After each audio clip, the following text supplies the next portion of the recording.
भगवान विष्णु ने माँ लक्ष्मी को दिया वरदान, नाम पड़ा बद्रीनाथ। जाने बद्री विशाल की कथा। बद्रीनाथ धाम, जहाँ दर्शन करने से व्यक्ति जन्म मरण के चक्र से छूट जाता है। इस स्थान पर भगवान विष्णु ने माता लक्ष्मी को ये खास वरदान दिया था।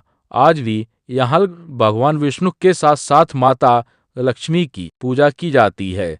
आइए जानते हैं बद्रीनाथ धाम का नाम कैसा पड़ा। बद्रीनाथ धाम धरती का वैकुंठ है। कहा जाता है कि जो व्यक्ति बद्रीनाथ के दर्शन करता है उसे मोक्ष की प्राप्ति होती है, साथ ही व्यक्ति जन्म मरण के चक्र से छूट जाता है।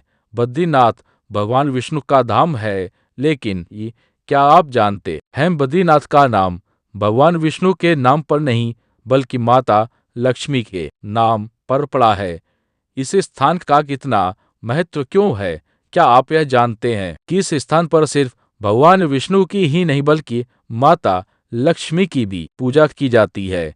आइए जानते हैं बद्रीनाथ की कथा। बद्रीनाथ का नाम कैसे पड़ा। एक समय की बात है, भगवान विष्णु योग निद्रा में लीन थे। उस दौरान बहुत अधिक बर्फबारी हो रही थी।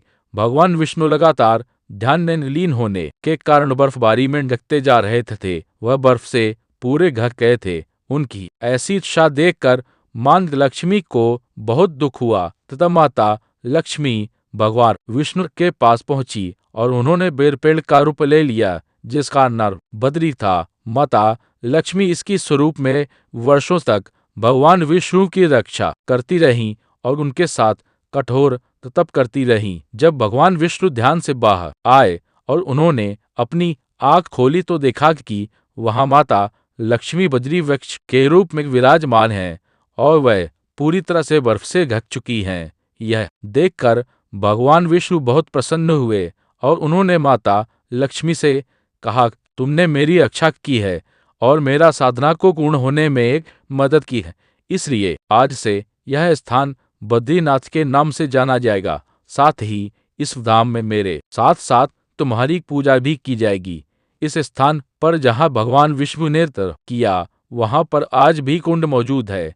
कहा जाता है कि इस कुंड का पानी हर मौसम में गर्म रहता है। बद्रीनाथ में स्थित तप्त कुंड का रहस्य। बद्रीनाथ स्थान पर मौजूद यह कुंड तप्त कुंड है। इतनी ज्यादा ठंड में भी कुंड का पानी बहुत ज्यादा गर्म रहता है।